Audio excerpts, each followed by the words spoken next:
What's going on, everybody? Eric Lindquist at Stochastic here on the Odd Shepherd channel, coming to you with a Friday end of week edition of NBA Lindy's Leans, Likes, and Locks. Hit that like button, subscribe button, notification bell goes a long way for me on this video, goes a long way for you. That way you become a prize whenever great content is going live here at our little neck of the YouTube woods. I almost did a thing where I hedged out. Because halftime you were looking at absolute murder. Dallas, they're up 24 here heading to the fourth quarter. I swear to God, if they don't cover 11.5. I've just been on it in terms of the CLV, in terms of these locks specifically. We got that over 204 across the board. Sure, it got a little bit hairy there at the end, but cashed the 205, 206, 207 for the people there in the Philly-Orlando game. And then, well, this has just been a Hulk smash. It made no sense to me, that line. And so far, so good. Hopefully we can keep this train rocking, but I have no locks for you here. And this is kind of the crazy thing about the Friday video. I mean, there's some teams on back-to-backs. We'll cover some of that. And then, well, I'm not going to force locks just because we're running good, just because everything's going well, just because seeing the board well, getting this CLV and locking it up for you. But have some plays that I really do like. I almost locked the last play of the day, but we'll get to all of it here. But you might have looked behind me. Now, we had 60% off going for Black Friday, Cyber Monday, but I had a lot of people who had reached out to me. Hey, I couldn't sign up. I couldn't take advantage of it. I couldn't, afford it with the holiday season. And that is just fine. More than understandable. I know how insane the holiday season is in general. And I'm here to help you make money, not to distract you or try to, sell you a bunch of other stuff. And so I talked to the powers that be. I said, you know what? I would really like people who, if you want to sign up for different sports books, you have the opportunity, but I'd rather people come and hang out in the Discord, got the information, we talked through process and got all of my plays day in, day out, and got it for half off for either the week or month that they wanted. I think that would be more feasible, better use of everybody's time and money. Well, wouldn't you know it, for life, yes, you heard me, for now until the end of time, my Discord package at Tails, your first week or your first month will be 50% off. I will say that one more time. From now until the end of time, if you have never jumped into that Discord before, 50% off from now until the end of time. That will be our promo going forward here, because I was able to talk into the powers that be and they said that would be acceptable. So I hope this can be a little bit of my Christmas gift to you. 50% off using code Lindy50 at the link below. All right, producer Jacob, we got 7 games here on the docket, but again, I'm excited to be able to do this for you. That meant a lot to me. $10 for your first week, and then you get 50% off of that $50, so $25 for your first month. Would love to see you in there, but without further ado, producer Jacob, let's get to the picks. And our day begins with Orlando -2 taking on Philly, and the run back, the absolute run back of the game that went really well for us. It's a home and home. Look at the total. If you don't think I know what I'm doing, 204 was the opening number last time. Now, a lot of numbers, a lot of spots will just adjust to whatever just happened. So it's not just like this victory lap, but I gotta say, there were a lot of ways that this game went bazooka over. Like 218, 219 was the live line throughout the second quarter. Trust me, I'm watching these things. 209.5. Again, it's pretty darn efficient this time around. So we're not going to try to double dip into it and just say, hey, well, you had it at 212 last time. Well, 2.5 points at -110 is not the same thing at getting 204 at 212 last time around. Plus, we do have different circumstances. Paul George is playing. Andre Drummond is questionable. Those are two things that do change the pace for me. Paul George, more of a half-court guy, not somebody who's out there about that pace, no trouble. Plus, much better defensively than some of the replacement pieces. As for Andre Drummond, never been a pace guy. I mean, look at Chicago last year, playing him a lot compared to Chicago this year. They don't have him.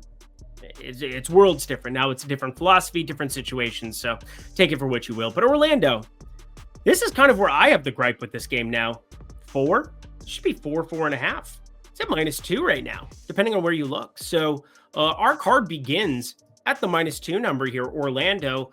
I'm jumping in on that. And again, the total, yeah, it's a little bit low, but it's pretty close to break even. And if you want to attach to it, sure. But I mean, 209.5 is drastically different than 204.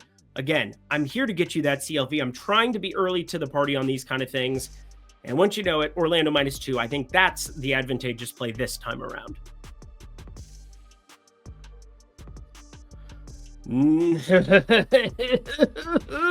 Oh, the Lakers taking on Atlanta. And I swept the Discord on Wednesday. Absolutely smashed this video on Wednesday for anybody who tailed, but there was one loss. And everybody wanted to point it out. It was the Lakers, even money, plus 105, depending on when you bet it. The Lakers getting plus money there. They got eviscerated, lost by 41 to the Miami Heat. Now they go to Hotlanta.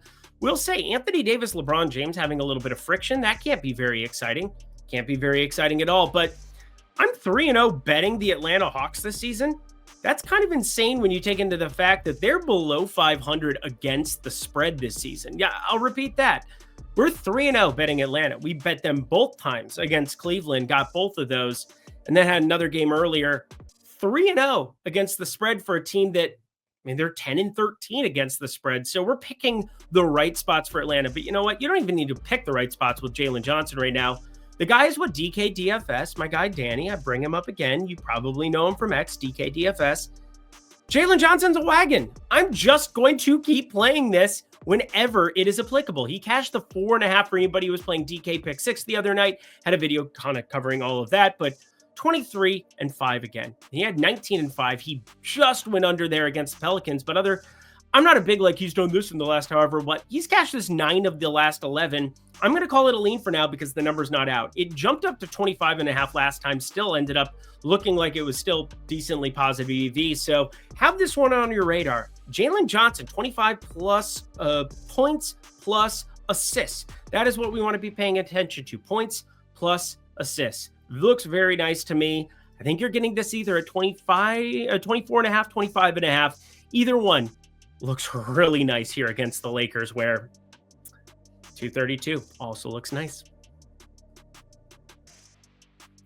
Milwaukee plus 6.5 at Boston. I'll try to do more analysis than, that just looks nice. But nothing looks all that nice in this game. Milwaukee, you got Giannis Antetokounmpo. He's quite good at the basketballs. But what else are we looking at here at the moment? You got Marion Beauchamp, questionable. But the big thing for me, the thing I want to know is what the minutes allotment is going to be for Chris Middleton in his first game of the season.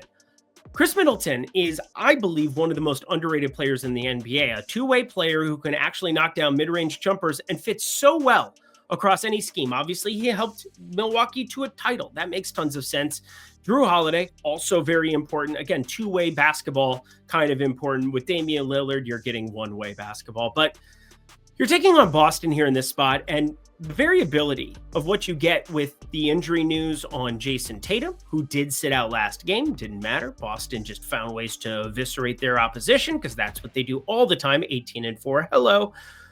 But also you're looking at an interesting spot with this front court, I think, with Kristaps Porzingis questionable for rest purposes. Boston already knows if he's going to play or not tomorrow, unless he's just waking up in the morning, he goes, hey, I'm good. Don't worry about the rest thing. Or he's just hey, I want to go out and party on Thursday night.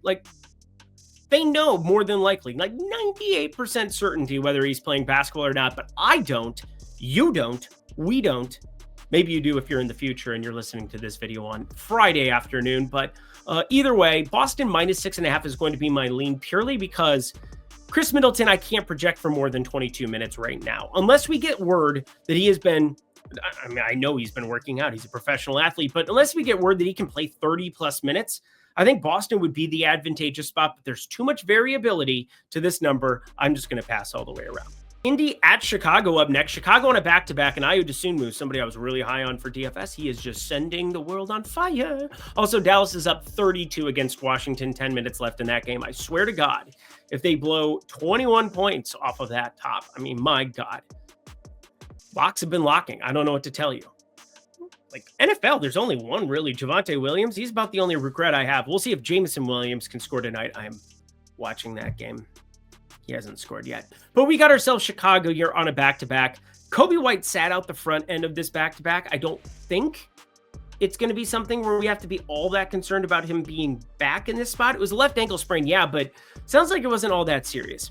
Patrick Williams, I think he continues to be out. And Lonzo Ball, it was just rest, so we know he'll be back. I think that adds a little bit more ammunition in the kitchen, if you ask me. However, I'm looking at this under. We have the largest total that I've seen all season long, 247.5. And the more that I run it, I'm landing in that 243.5 number. That's a pretty up-tempo spot, but considering Chicago has some healthy pieces. Well, not even healthy, just guys who didn't play on Thursday coming in for Friday. Kobe White, not known for his defense. Lonzo Ball, he could be a thief once upon a time in his UCLA days, but under 247.5. The more I run this by a player model, because again, that's what I'm doing, custom minutes for each, under 247.5 looks really nice. This looks awfully nice too, if you ask me. Again, 50% off. Lindy 50. That's the code down at the link below. Your first week or first month from now until the end of time. We'll be talking about this going forward, but I would love if you guys just check this out here for the holiday season. I'd love if you came and kicked it and took advantage of the fact that I talked hard. I had to sell this to the overlords, but they agreed. I'm happy to bring you Lindy 50, and that is a great deal when it's $20 for a week, $50 for a month, but that becomes $10 for your first week, $25 for your first month. Yes, it's not as good as the 60% we had for Black Friday, Cyber Monday, but this will be standing here from now forever. I'm looking forward to giving you that. It's only for 21 and over. If you have a gambling problem, please call or text 1-800-GAMBLER. Didn't even have to throw that in, but I did anyway. Producer Jacob, back to the picks we go. 3 games left. Hit that like button, subscribe button, notification bell as we talk Sacramento, San Antonio, and it's going to sound very eerily similar to what I talked about on Thursday's slate. You got Sacramento on a back-to-back. You got Malik Monk in the starting unit, but something happened with Malik Monk. He has 3 assists now with 4 minutes left in the second quarter, but he got himself 2 fouls very, very, very early in that game. And what does that mean? Well, it means that there's a chance that it could look really low when it comes to just from a projection basis. We could see some lower numbers. I mean, it closed at 5.5, minus 110, both sides, most places. You jumped in on that 5 for the lean. That looked pretty good. I didn't end up with enough on that. That's for sure. I ended up tailing some other people with like points plus assists. Didn't end up firing up anything in the Discord, but I'm still got my eyes on it because I think there's a chance that this comes in under projected, either the points plus assists or the assist number. And that's what I'm going to be leaning towards. We've got an awesome opportunity. Malik Monk, nearly like 14 projected assists, 14.5 projected assists the last 2 games coming into Thursday's night game. Now, that isn't done yet here, but I want this high on your radar.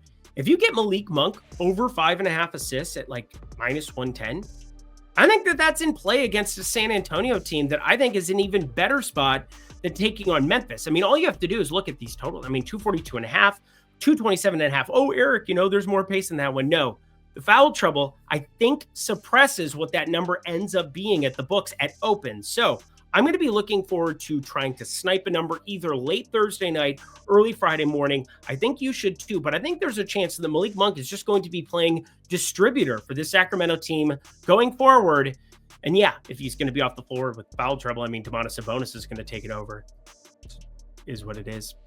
Kieran Fox, DeMar DeRozan, I mean, my God. Sacramento needs to figure some stuff out because, I mean, they're 10 and 12. Memphis 14 and 8, finding ways to play ball games, even though they're down right now at the moment. Malik Monk, 6+ assists. That's what I want on your radar. I think this probably ends up as a play. This is a play automatically. Minnesota plus 2.5 taking on Golden State. And there's some uncertainty here. There's some major uncertainty. Golden State, they're just about to tip off here shortly. And as such, there's news that Buddy Hield is going to step into the starting rotation. I ended up locking over 3.5 threes at plus 105 over on FanDuel. We'll see how that comes to fruition. I think it was just like speculative that he was going to be starting. It's not even official news as of right now, but I kind of trust the sources where I saw it. And I think as such, that's going to be the way that they roll it out. I'm nervous that that means Steph Curry should be good to come back, and they're just going to let Buddy Hield go out there and run wild. That's kind of what I'm hoping when I'm taking the over of a 3.5 threes for a guy. But yeah, I'm very, very curious to see what Golden State ends up rolling out here because Draymond Green also has a chance to come back. Now, he's had an actual injury, left calf tightness, and then it's like injury and illness, I guess, for Steph Curry. But from all estimation, just based on the fact that you're getting Buddy Hield starting, there's a chance he comes back and he's the most important piece on the Golden State side. But Minnesota plus 2.5. They're fully healthy outside of Rob Dillingham, which doesn't really matter at this point in time, even though he's a young piece I like out of Kentucky. Conley been playing more minutes, and we're seeing some minutes where Dante DiVincenzo's mixing in. They took advantage of playing the Clippers on the back-to-back. I don't think there's a ton to mine out of that one, but Josh Minot playing some decent minutes, even in like low teens minutes for him. I mean, Minnesota is very, very deep, and Golden State, that's kind of what their calling card is being deep, but If Steph doesn't play or Draymond doesn't play, this number should be like +1.5, +1 very, very quickly on the Minnesota side. So I think you're getting some value. If they're both in, I think this is pretty straight up. So Minnesota +2.5, my second favorite play as of right now, my favorite coming up next. And our last game of the night. Who cares about this other than people betting? Answer, nobody. Utah getting 3.5 taking on Portland, but I care about this game very much because there is some low-hanging fruit. Now, we have 225.5 posted here on the side. I'm looking at a 224.5 right now, and that's what really gets my motor revving. However, 225.5 is also a little bit better. It's the VIG's a little bit better on 225.5, so I'm going to be rolling with that here as of right now. I've already clicked bet. It's placed. It's ready to go. So Utah, I think this is a spot where we have to be looking at pace. These are two terrible, terrible basketball teams, but you're going to be getting an interesting rotation going forward where everybody on the Portland side is healthy. You got Scoot Henderson. I mean, he's questionable, I suppose, but Anthony Simon, Shaedon Sharpe, Tumani Kamara, Jeremy Grant, DeAndre Ayton. With this core five, with their starting group, and then Colin Sexton and Jordan Clarkson out on the Utah side, I've ran pace and defense and everything for these teams multiple times, and I keep landing on Utah dead last in adjusted defensive rating and Portland third to last in adjusted defensive rating. But the huge thing is that Utah is helping to push the pace. They're 14th, 99.5 possessions per 48 minutes. Portland sitting at 99.4 here, but under the entire season, under the scope of the entire season, it's about half a possession faster than that. And I think Utah coming here on the road, I think there's going to be better offense played by both teams, considering they're on the front end of back-to-backs. They don't have any basketball that is taking place on Thursday night for them. So I'm hoping. Yeah, let's get that over flying. I didn't lock this, but I just put a half unit on it, 225.5. But the way that I kind of do things, it's got my highest expected ROI of all of my plays as of Thursday night. So take that for what you will. Friday, I'm sure we're going to find props that look a lot better than this. We almost always do, but 225.5 for now, a little bit too low. And that does it for another edition of NBA Lindy's Leans, Likes, and Locks. You know what to do. Go to that comment section below. Let me know your favorite plays that exist on the board for Friday's slate. We got, 7 games coming at you hard, fast, easy. And then, NFL Lindy's. Check that out there on Friday. That should be dropping in the afternoon. So yeah, we'll be bringing you the goods there as well. Sunday, we'll try to keep things trucking. Jamison Williams hasn't scored yet. I would like that very much. But until next time, friends, thank you, producer Jacob. Another week in the books, a profitable week at that. I'm Eric Lindquist. Best of luck in the NBA streets on Friday.